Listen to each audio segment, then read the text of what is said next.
Jadi artinya perdebatan mengenai ijazah palsu itu belum pernah diperiksa oleh pengadilan. Saya katakan kepada pihak-pihak menyatakan tidak terbukti. Bagaimana mau dibuktikan wong kita belum masuk pokok perkara? Ibaratnya kita mau masuk rumah untuk ngecek apakah di dalam rumah itu ada kopi atau tidak. Kita baru di pagar dinyatakan kamu tidak boleh masuk rumah. Jadi kalau saya mau katakan kepada rekan advokat Otto Hasibuan, dia menyatakan bahwa ijazah Jokowi asli, saya tanya balik, apakah dia pernah melihat? Kan semua orang yang menyatakan ijazah asli Jokowi itu juga tidak pernah melihat, sebagaimana kami juga tidak pernah melihat.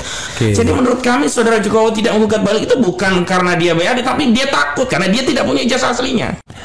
Ada berita soal ditolaknya gugatan. Jadi setelah MK menolak gugatan, tiba-tiba pengadilan negeri nolak juga. Setelah si X dimenangkan, pengadilan Tun mengabulkan permohonan ini. Ini kok insidensi begini, lihat-lihat angin politik ini kayaknya ya. Betul. Jadi sobat era sekalian, jadi kita tahu bahwa beberapa pihak melakukan gugatan terhadap kasus ijazah palsu Presiden Jokowi. Betul. Yang diajukan oleh paling tidak 4 ya. Prinsipalnya pertama Bambang Tri, yang kedua itu Rizal Fadilah, Muslim Arbi, satunya lagi Marwan Batuara, bukan ya? Bukan. Saya lupa yang satunya itu, Pak.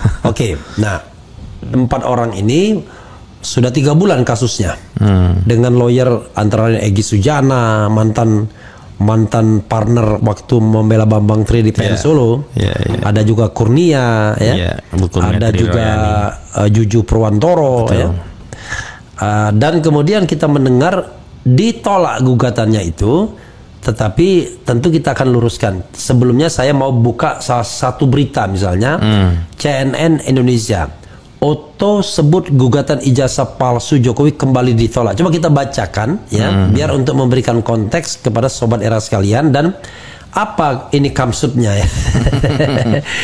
Coba Jakarta, CNN Indonesia, Pengadilan Negeri Jakarta Pusat, PN Jakpus disebut telah menolak gugatan dari Egy Sujana CS terkait penggunaan ijazah palsu oleh Presiden Jokowi Joko Widodo. Pengacara Jokowi Otto Hasibuan, luar biasa ya. Kalau tidak jadi Menteri Hukum dan HAM sia-sia saja nih Otto nih. Menyebut perkara yang terregister dengan nomor 610 dan seterusnya diputuskan ditolak. Wah, luar biasa, ini nggak paham ini ya. Pasti Majelis Hakim PN Jakpus pada Kamis 25 April ya kan, 1 hari setelah Prabowo ditetapkan sebagai pemenang. Gugatan tersebut oleh PN Jakpus hari ini dinyatakan telah tidak diterima. Wah, jadi quotationnya benar. Eksepsi kami dikabulkan. Eksepsi absolut dan gugatan itu tidak diterima, ujarnya dalam konferensi pers di Jakarta Selatan. Otto mengatakan dengan adanya putusan tersebut, maka seluruh tuduhan yang dilayangkan oleh Egy Sujana CS terkait ijazah palsu telah terbukti tidak benar. Ya. Oleh karenanya ia berharap tidak ada lagi pihak-pihak yang masih meragukan keaslian ijazah dari Presiden Jokowi. Gimana caranya? Tidak pernah kita lihat itu barang.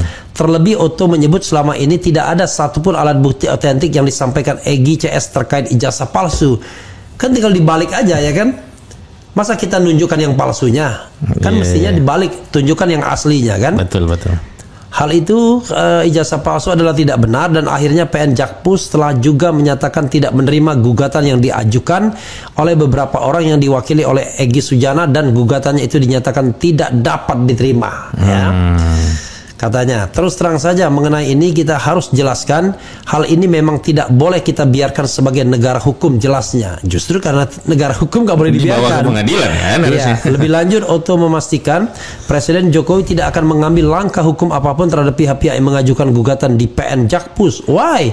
Digugat balik malah bagus. Iya, bagus. Iya kan? Untuk menunjukkan bahwa ijazahnya asli. Oke, enggak apa-apa. Dia Jokowi sudah berikan kesempatan seluas-luasnya. Kalau Anda enggak yakin digugat ke pengadilan, di pengadilan mereka ternyata tidak berhasil juga, ujarnya. Oke. Di sisi lain, Otto juga menyebut gugatan terkait tuduhan dinasti politik kepada Jokowi dan keluarga juga telah ditolak oleh Petun. Ini yang mana lagi nih ya? Oleh sebab itu, ia menyebut tudingan dinasti politik oleh Jokowi tidaklah benar ya. Putusan ini sudah dilakukan dibuatkan oleh Petun beberapa waktu lalu, dikuatkan bukan dibuatkan, dan gugatan tersebut dinyatakan tidak diterima. Jadi itu membuktikan bahwa persoalan dinasti politik itu sebenarnya tidak pernah terbukti di Petun jelasnya. Saya nggak, ya jelas aja nanti definisi dinasti itu apa. Ini bukan persoalan hukum, ini persoalan politik ya. Betul. Otto lantas mengimbau seluruh pihak terkait untuk bisa menghormati putusan hukum yang telah ditetapkan. Ia juga berharap tidak ada tudingan serupa di masa yang akan datang. Wahai, adapun gugatan terkait dinasti politik oleh Presiden Jokowi dan keluarganya dilayangkan oleh tim pembela demokrasi Indonesia di Petun. Oh ya, TPDI itu ya. TPDI ya. Saya imbau semua pihak untuk bisa menghormati hukum dan jangan lagi ada orang-orang yang menuduh adanya dinasti politik, pungkasnya. Belum berkuasa saja dia sudah otoriter ya. Bang Otto ya, teman saya di pengadilan MK ya. Yang pernah menginterupsi saya dan saya balas balik ya. Dan sering juga berdebat di televisi. Ini sobat era sekalian, ada Ahmad Hauzinuddin. Walaupun dia tidak menjadi lawyer dalam perkara ini, betul, tetapi dia tahu betul ya bagaimana duduk perkara ijazah palsu tersebut ya. Silakan Bro Hauzinuddin, Anda jelaskan kepada publik apakah betul itu sudah ditolak dan tidak terbukti bahwa ijazah itu palsu. Silakan. Baik, bismillahirrahmanirrahim. Yang pertama yang ingin saya klarifikasi, Bang, nomenklatur putusan itu bukan ditolak, tapi tidak dapat diterima. Ya. Karena putusan yang dibacakan itu bukan putusan terkait pokok perkara, tapi putusan sela. Dalam putusan sela itu memang ada eksepsi dari para tergugat ya, termasuk Jokowi dan juga beberapa pihak lain yang digugat. Di dalam eksepsi itu mereka menyatakan bahwa pengadilan tidak berwenang mengadili.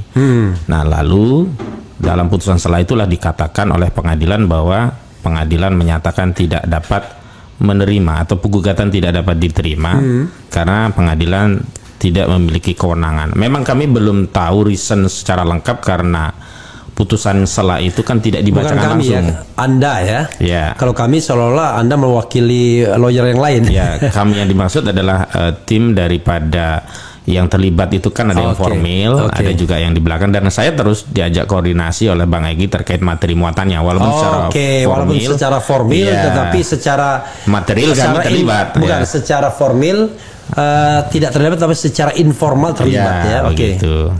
Nah, makanya kalau dikatakan gugatan itu ditolak, keliru. Yang benar adalah di NU istilahnya atau tidak dapat diterima. Artinya apa? Jadi artinya perdebatan mengenai ijazah palsu itu belum pernah diperiksa oleh pengadilan. Saya katakan kepada pihak-pihak menyatakan tidak terbukti. Bagaimana mau dibuktikan wong kita belum masuk pokok perkara. Ibaratnya kita mau masuk rumah untuk ngecek apakah di dalam rumah itu ada kopi atau tidak. Kita baru di pagar dinyatakan kamu tidak boleh masuk rumah. Karena ini rumah bukan jualan kopi tapi kedai pisang goreng misalnya begitu gitu. Jadi memang sampai hari ini dengan putusan itu rakyat justru masih terus bertanya-tanya sebenarnya saudara Joko Widodo itu punya ijazah asli atau tidak. Ini dalam konteks pengadilan Jakarta Pusat. Tapi kami kan mengadakan proses itu bukan hanya di Jakarta Pusat, ada juga di Pengadilan Negeri Surakarta. Dan bahkan konteksnya itu adalah pidana. Pidana itu pembuktiannya sifatnya material karena mencari keadilan yang bersifat material. Dalam proses pidana yang materi muatannya juga terkait ijazah palsu, di mana Gus Nur dan Bambang Tri dituduh mengedarkan kabar bohong karena menyatakan Presiden Joko Widodo berijazah palsu, jaksa kan yang punya kewajiban untuk membuktikan dakwahnya. Untuk membuktikan dakwaannya bahwa kabar ijazah palsu itu kabar bohong, berarti kan jaksa harus menghadirkan ijazah aslinya. Hampir 6 bulan kami bersidang dan kami sudah minta lewat pengadilan, lewat majelis hakim yang memimpin. Kita berkoordinasi juga dengan jaksa. Maksud saya gini, Bang. Saat itu kalau jaksa bisa menghadirkan ijazah asli Jokowi, kita juga selesai gitu. Kita juga bersyukur, oh ternyata presiden kita itu punya ijazah asli. Ternyata Bambang Tri itu keliru. Ternyata Gus Nur itu keliru. Maka layak dan wajar kalau keduanya dijebloskan ke penjara. Tapi dalam putusan itu pun sebenarnya tidak layak juga kan, walaupun karena itu berpendapat kan ya. Itu kan berbeda pendapat. Lalu kemudian yang penting dia ngaku salah. Salah begitu. Tapi dalam proses itu tidak pernah ada ijazah asli. Dan yang menarik begini, Bang. Tadi saya minum minuman Anda tadi nggak dibawa. Oh iya. Gampang. Nanti saya susul lagi di sana. Yang menarik begini, Bang. Saat itu kan dakwaannya adalah alternatif. Pertama didakwa kabar bohong. Pasal 14 ayat 1 dan 2 dan pasal 15 Undang-Undang Nomor 1 tahun 46 yang sudah dibatalkan MK.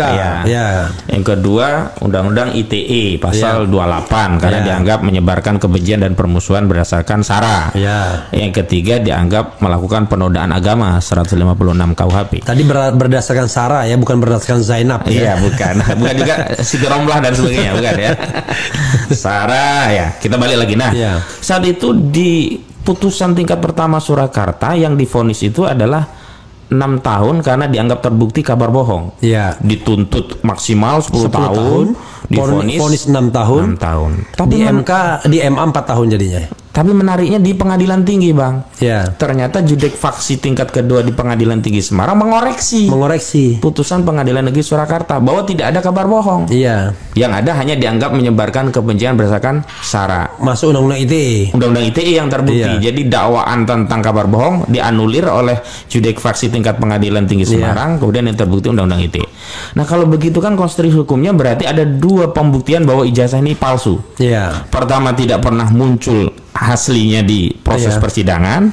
Yang kedua, pasal tentang kabar bohong dianulir dan tidak benar berita bohong. Berarti kan tidak ada kabar bohong, yang ada hanya dianggap menyebarkan kebencian.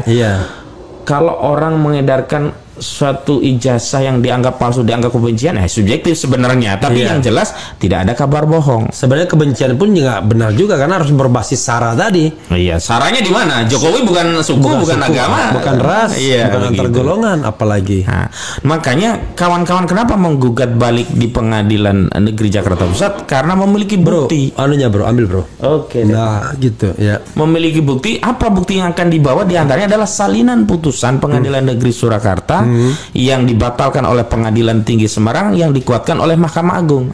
Apa bukti yang bisa kita ungkap dari putusan ini bahwa tidak ada kabar bohong? Yang pertama itu. Yang kedua, seluruh saksi yang diperiksa, ahli yang diperiksa tidak menunjukkan yang asli, tidak pernah menunjukkan ijazah. Ketika kami tanya, apakah Anda pernah melihat? Tidak yang menjawab. Sekarang saya bisa tanya kepada saudara Otto Hasibuan yang katanya Otto Hasibuan saudara masih? Oh enggak sih, rekan sejawat saja begitu. Ya, saya rekan. Saya anggap saudara semua lah, saudara Jokowi, saudara Otto Hasibuan. Masa saya sebut musuh Otto Hasibuan kan rekan. Ya rekan begitu.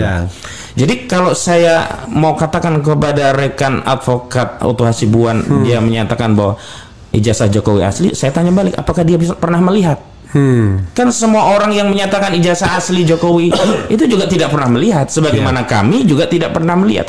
Karena itu sebenarnya kesempatan yang baik ini harusnya digunakan oleh tim untuk menunjukkan ijazah asli pada sebuah peradilan yang masuk ke pokok perkara. Nah, karena ini dieksepsi, jadi tidak ada kesempatan juga bagi saudara Joko Widodo untuk menghadirkan ijazah asli. Sebenarnya, Bang, ini gugatan ini kan baik. Gugatan ini memberi kesempatan kepada saudara Joko Widodo untuk mengklarifikasi di hadapan hakim pengadilan, bahkan di hadapan publik, sehingga punya nilai hukum karena di persidangan bahwa dirinya punya ijazah asli. Tapi karena ini dieksepsi, maka persoalan utama tentang ijazah asli sampai hari ini belum bisa kita katakan tidak benar atau benar. Karena belum masuk ke proses pembuktian. Makanya terhadap putusan itu ada 2 alternatif. Bisa dilakukan banding, bisa dilakukan gugatan ulang. Tapi saya lihat kawan-kawan itu berniat mau gugat ulang, Bang. Bodoh amat, pokoknya gugat ulang lagi. Gugat ulang lagi, gugat ulang. Karena namanya NU. NU itu kan masih kosong-kosong. Begitu. Jadi konstruksi hukumnya begitu. Yang kedua, kalau dikatakan Pak Jokowi tidak akan menggugat balik sebagai bentuk kebaikan beliau ya terhadap para penggugat. Kemarin saya diskusi dengan Bang Egy, justru kami tuh lebih suka kalau Joko Widodo gugat balik. Karena dengan gugat balik kan pembuktian ijazah asli ada pada dirinya, sehingga dia bisa membawa ijazah aslinya. Katakanlah kalaupun ya gugatan balik itu dihukum untuk membayar sekian juta begitu kepada saudara Joko Widodo, itu lebih afdol kami membayar asal sudah menjadi jelas di hadapan kita rakyat bahwa ijazah saudara Joko Widodo ada gitu. Jadi menurut kami saudara Jokowi tidak menggugat balik itu bukan karena dia bayar, tapi dia takut karena dia tidak punya ijazah aslinya. Sebab kalau dia punya ijazah aslinya, kalau saya jadi Jokowi, saya punya ijazah asli, saya gugat balik, Bang.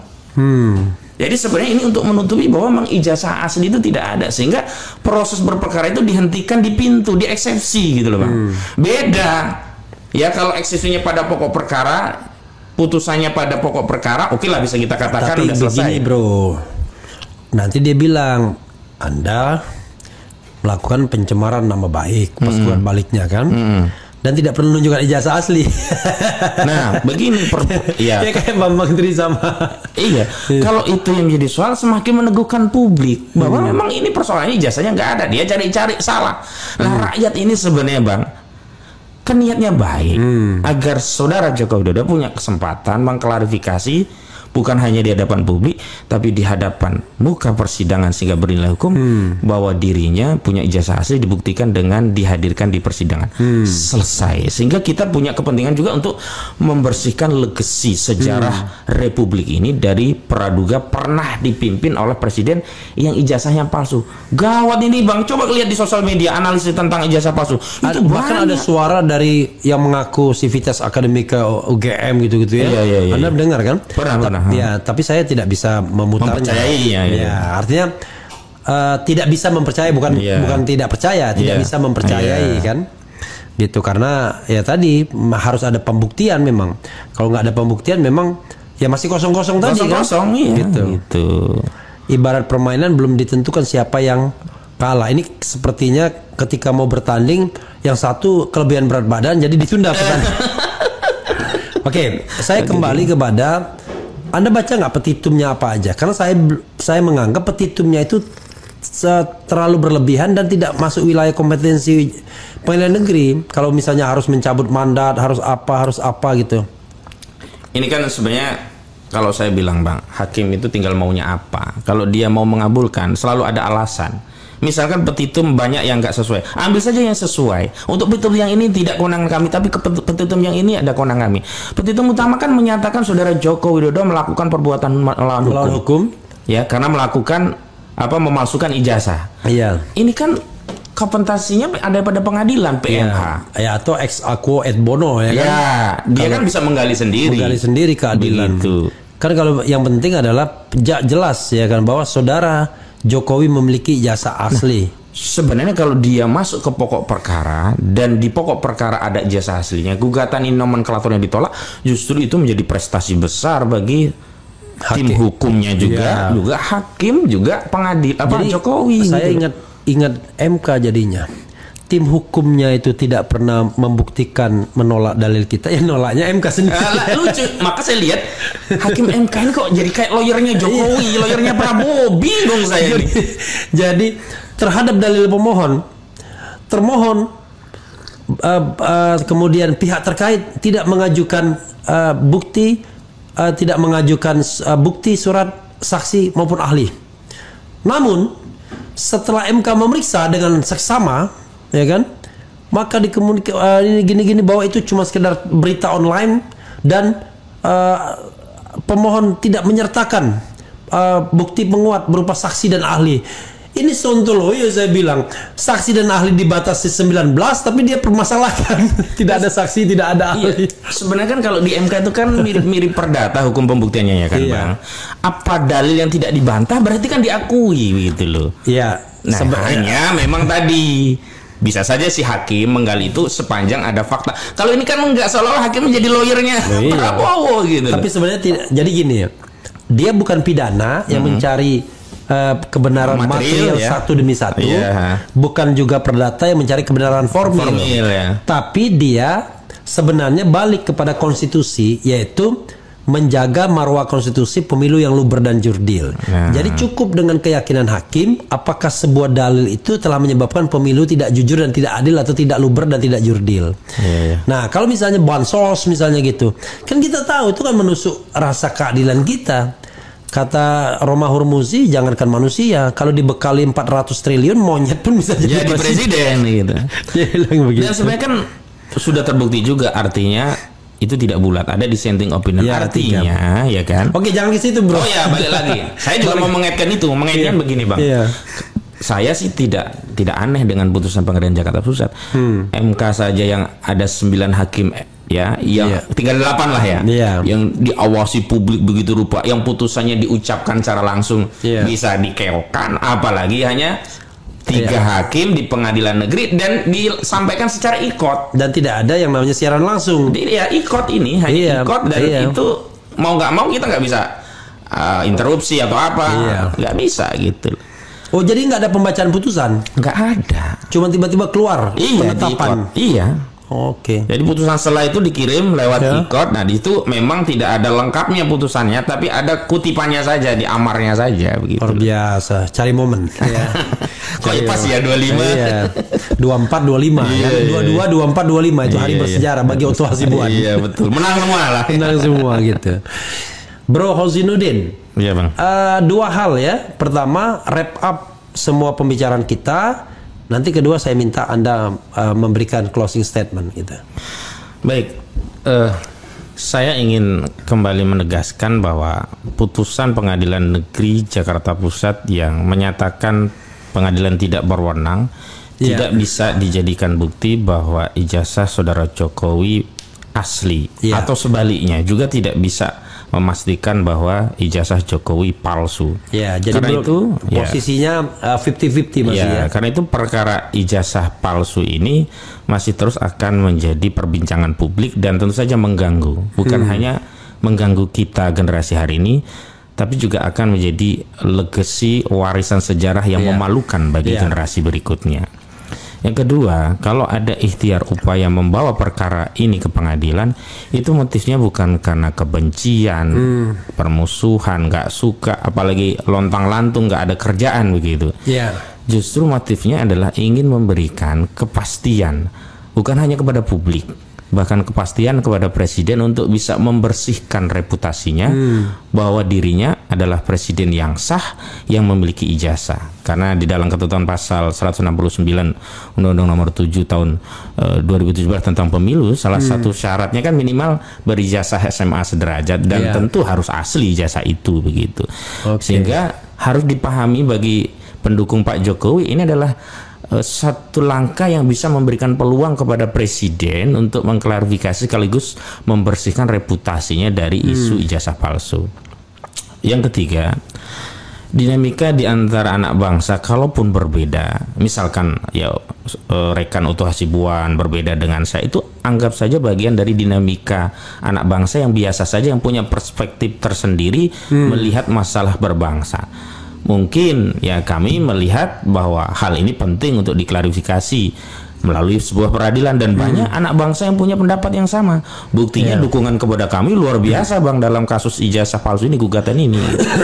Tetapi sekali lagi, kalau memang ada pendapat yang beda, ya biarkan saja dan bawa ke pengadilan. Itu memang karena kita negara hukum, kita bawa ke pengadilan. Itulah yang membedakan kami dengan Gus Nur. Gus Nur karena keyakinannya dengan mubahalah, maka dia bawa perkara ini untuk mendapat keyakinan lewat mubahalah. Karena kami ini adalah orang hukum dan negara kita negara hukum, maka kita bawa ke peradilan. Namun sekali lagi, justru secara material hasil pemeriksaan persidangan yang sudah sampai pada putusan pengadilan justru membuktikan saudara Joko Widodo tidak memiliki ijazah asli, yaitu dibuktikan dengan pengadilan negeri di Surakarta yang mengadili perkara Bambang Trimulyono dan Gus Nur, yang kemudian dibatalkan kabar bohongnya itu oleh pengadilan tinggi Semarang, yang tadinya ada kabar bohong dianggap tidak ada kabar bohong, dibatalkan kemudian hanya dianggap sara gitu, dan itu dikuatkan oleh Mahkamah Agung. Artinya apa? Ada 2 bukti yang bisa menegaskan bahwa Jokowi tidak punya ijazah asli atau ijazahnya palsu. Yang pertama, dalam proses pemeriksaan selama 6 bulan, saksi-saksi juga dokumen tertulis tidak ada bukti yang ditunjukkan sebagai ijazah asli Jokowi. Saksi-saksi juga tidak pernah melihat ijazah asli Jokowi. Yang kedua, pasal yang dikenakan untuk menghukum Bambang Trimulyono dan Gus Nur yang sebelumnya dengan pasal 14 ayat 1 diancam 10 tahun, divonis 6 tahun, itu dibatalkan. Nah, saya kira ini yang harus menjadi pertimbangan bagi segenap rakyat Indonesia untuk melihat perkara ini.